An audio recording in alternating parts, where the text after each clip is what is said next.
మాతృదేవోభవ. నేను మీ శ్రీధర్. నా నెంబర్ 9295909819. ఇప్పుడు మనము కుజుని యొక్క సంచారం గురించి, గోచార ఫలితం ఎట్లా ఉంటుందో తెలుసుకునే ప్రయత్నం చేద్దాం. 3వ తారీఖున అంటే ఈ రోజున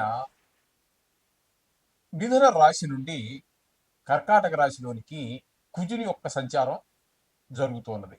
కాబట్టి ఇక్కడ కొంతకాలం అంటే 7వ తారీఖు 6వ నెల 2025 వరకు ఇక్కడ సింహరాశిలో ప్రవేశిస్తూ ఉన్నారు. అంటే 6వ తారీఖు 6వ నెల 2024 వరకు ఇక్కడ కుజుడు ఉండడం జరుగుతుంది. అయితే ఈ కర్కాటక రాశిలో సంచారం వలన ఏ రాశుల వారికి ఏ ఫలితాలు ఉంటాయి కుజుని యొక్క సంచారం వల్ల అనేటటువంటిది మనం సశాస్త్రీయమైన పద్ధతిలో తెలుసుకునేటువంటి ప్రయత్నం చేద్దాము. దీంట్లో అతిశయక్తులు ఏమీ ఉండవండి. నా పైత్యం కానీ, నా కవిత్వం కానీ, నా ఆలోచనలు కానీ దేనికి మీకు ఇందులో చూపించడం జరగదు. యథార్థం ఎంతవరకు ఉందో అంతవరకే చెప్పచ్చు. అలా అని చెప్పి మిమ్మల్ని భయభ్రాంతులు చేసేసి డబ్బులు ఖర్చు పెట్టించే ప్రయత్నం ఉండదు. దీనివల్ల శాస్త్రం ఎంతవరకు చెప్పింది అంతవరకు చెప్పడమే జరుగుతుంది.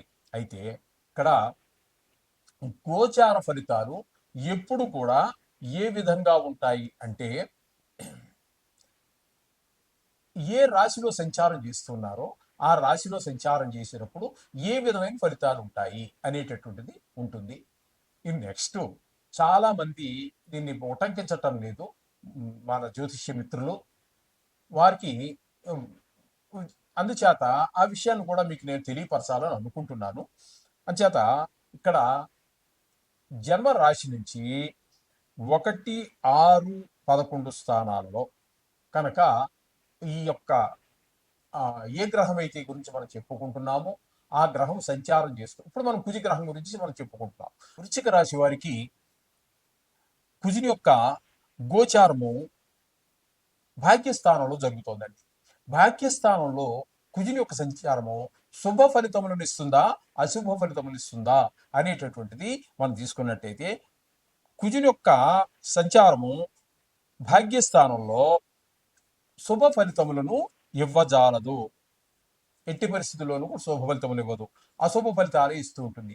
ఆ అశుభ ఫలితాలు ఏ విషయాల్లో అశుభ ఫలితాలు కలుగుతాయి అనేటటువంటిది మనం సశాస్త్రీయమైన పద్ధతిలో మనకు శాస్త్రకారులు చెప్పిన విషయాన్ని మనం మాట్లాడుకుందాం.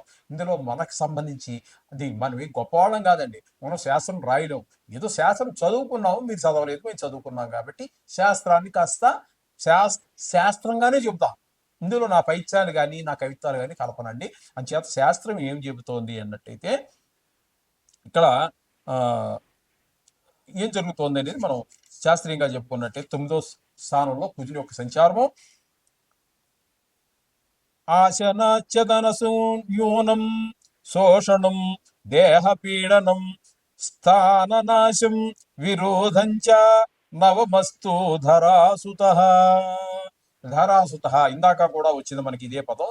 ధరాసుతుడు అంటే భూమి యొక్క పుత్రుడు. కాబట్టి ఈయన కూడా మనకి నవమస్తో భాగ్యస్థానంలో కనుక ఉన్నట్టయితే, నవమస్థానాన్ని భాగ్యస్థానము అంటారు. ఆ భాగ్యస్థానంలో కనుక ఈ కుజుడు ఉన్నట్టయితే ఏమి జరుగుతుంది అన్నట్టయితే, మనకి దారిద్ర్యం అండి. ఒక ధనహీనత, ఒక బట్టలు సరిగా వేసుకోలేకపోవటం ఉంటాయి. కానీ దాన్ని ఉతుక్కుని వేసుకోవడానికి, ఇస్త్రీ చేయించడానికి కూడా ఒళ్ళు బద్ధకం, లేకపోతే కారణాలు అనేకం. ఆరోగ్యం బాగాలేదు, పెళ్లి ఉతుక్కోలేదు బట్టలు, లేకపోతే ఉతికించుకోలేదు, ఐరన్ చేయించుకోలేదు, ఏదో మొత్తం మీద కొంచెం శుభ్రమైనటువంటి వస్త్రాన్ని ధరించకపోవటం, శరీరం సృష్టించకపోవటం. ఇది బాగా తింటూ ఉంటారు మీరు. కొంతమందికి తిండి కూడా ఎక్కదు. మొత్తం మీద కారణం తిన్నా కూడా కొంతమందికి శరీరం శుష్కించిపోతుంది. ఈ 9వ స్థానంలో గనక కుజుడు కనుక సంచారం చేసేటటువంటిప్పుడు శరీరం శుష్కించిపోతుంది, అంటే సన్నబడిపోతుంది, బక్కగా అయిపోయామంటారు చూడండి, అట్లా అయిపోతుంది. అనారోగ్యం అంటే ఏదో ఒకటి, ఒక రోగం చిన్నదో పెద్దదో వస్తూనే ఉంటుంది. అలాగే విరోధాలు పెరుగుతాయి. ఈ స్థాన చలనం, ఉన్న జాగా నుంచి మరొక చోటికి ఇల్లు మారటము, ఉద్యోగం మారటము, లేదా ఊరికే తిరగటం, ఇటువంటి ఫలితాలన్నీ కూడా మనకి ఈ భాగ్యస్థానంలో కుజుని యొక్క సంచారం ఈ విధమైనటువంటి దుష్ఫలితాలన్నీ కలగజేస్తూ ఉంటుంది. కాబట్టి ఇది కూడా మనం భరించలే సుఖాలు ఎన్ని వచ్చినా భరించగలమండి. అది ఎవరితో కూడా చెప్పం మనం. ఇంత పెసర కష్టం వస్తే దాన్ని ఒక 1000 రెట్లు ఎక్కువ చేసేసి నాకు ఇన్ని కష్టాలు పడిపోతున్నాను బాబు అని చెప్పుకుంటాడు. సుఖపడ్డానని ఇంతవరకు మీకు ఎవరన్నా మరి ఎదురుపడ్డారేమో నాకు తెలియదు కానీ నేను ఎన్ని సుఖపడిపోతున్నానని చెప్పిన వాళ్ళు ఎవరన్నా మీకు తారసపడి ఉండొచ్చు కానీ నాకు ఈ వయసు వరకు ఎక్కడ కానీ నేను సుఖంగా ఉన్నానని చెప్పిన వాళ్ళు లేరండి. ఒకవేళ చెప్పిన వాళ్ళు ఉన్నారండి ఒకళ్ళిద్దరు ఉతిదే. అంటే ఇలా కష్టపడుతున్నాను అని చెప్పుకోవడం ఇష్టం లేక నా దగ్గర ఏదో తన యొక్క పలచనైపోతానేమో తను పలచనైపోతానేమో అంటే కొంత అవమానమేమో అని చెప్పేసి నా అంత సుఖపడేవాడు అసలు భూమి మీద లేడు, అది బడాయే, ఉత్తి కబుర్లే. ఆ విధంగా నిజంగా యథార్థానికి తను ఎంత సుఖపడుతున్నాడో చెప్పేవాళ్ళు చాలా చాలా చాలా అరుదు. అసలు చెప్పుకోవాల్సిన పని లేదండి. మన కష్టం ఎవరితో చెప్పినా ఎవరు తీర్చరు. మన సుఖాలు ఎవరికైనా చెప్పాము ఎవరు లాక్కోరు. కాకపోతే అప్పుకి వస్తాడు, అప్పుడు తెలుస్తుంది మన దగ్గర లేని సంగతి. వాడు ₹1,00,000 ₹1,00,000 అడిగాడండి నా దగ్గరికి వచ్చి, నాకేదే 10,00,000 కోట్లు కాదు బడాయి కవులు చెప్పాము. వాడు వచ్చి ఓ 50,000 అప్పు ఇవ్వయ్యా ఎల్లుండి ఇచ్చేస్తానన్నాడు. ఓ ఎల్లుండి కాదు కదా ఇంకో గంటలో ఇస్తానన్నా వీడ మన దగ్గర ఉండాలిగా. మనం చెప్పినవన్నీ ఉత్తుత్తి మాటలు కాబట్టి మనం ఇవ్వాలి.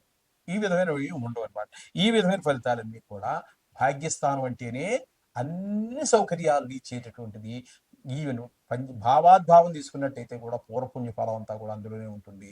అలాగే పిల్లలకి మన సంతానం గురించినటువంటి విషయాలు కూడా ఆ భాగ్యస్థానంలో ఇమిడి ఉంటాయి. కాబట్టి ఇన్ని విషయాల మీద చాలా దుష్ప్రభావం చూపిస్తూ ఉంటుంది ఈ యొక్క భాగ్యస్థానంలో కుజుని యొక్క సంచారం. కాబట్టి వీరు కూడా తగినంత శ్రద్ధ తీసుకుని ఈ రోజు నవగ్రహాల్లో ఈ కుజుడు కూడా కలుపుకొని చేయండి.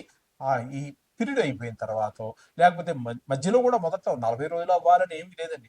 భరించలేనప్పుడు ఏ రోజు వీలైతే ఆ రోజున మీకు సెలవు దొరికిన రోజున లేకపోతే 1 గంట టైం దొరికిన రోజున కందిపప్పు కాసిన కందులతో కలిపి, ఇది మాత్రం మర్చిపోకండి, కందిపప్పు ఏది చేసాను అనుకుంటే అది ఆయన తీసుకున్న బ్రాహ్మణుడు శుభ్రంగా కందిపప్పు మామిడికాయ కందిపప్పు వేసుకోవడానికో లేకపోతే సాంబార్లో వేసుకోవడానికో తప్పితే మరి ప్రయోజనం ఉండదు. ఎందుకంటే కందులుగానే ఇవ్వాలి. ఇది చాలా మంది గుర్తించట్లేదు. కందిపప్పు ఇస్తున్నారు, తినాలి, తినడానికి మరి కందిపప్పు ఇవ్వండి. కానీ ఈ దోషం నివృత్తి అవ్వాలి అంటే కాసిని కందులు కలవాలి. ఎందుకంటే ఆ పై మీద ఉన్న రంగు చూసారా, అది కుజుడికి సంబంధించింది. మనకు ఉంగరం కుజుడు యొక్క పరిస్థితి మనకు బాగలేనప్పుడు ఎవరైనా జ్యోతిష్యుడిని దీని పరిష్కారం లేదా ఉంగరం నవరత్నాలకు సంబంధించి ఏదైనా పెట్టుకోమంటే మనం పగడం చెప్తాం. ఆ రంగు కందుల మీద మాత్రమే ఉంటుంది, కందిపప్పు మీద ఉండదు. కాబట్టి మీరు ఖచ్చితంగా ఇన్ని కందులు మూట కట్టి మళ్ళీ అందులో కలిపేయకండి, చిన్న మూట కట్టి అందులో పెట్టేసి ఎర్రటి బట్టలు కలిపి ఆ సంకల్పం చెప్పి చక్కగా భక్తి శ్రద్ధలతో దానం ఇచ్చేసేయండి. అంతా శుభం జరుగుతుంది. ఈ విధంగా చేసుకున్నట్టయితే శుభం భూయాలు.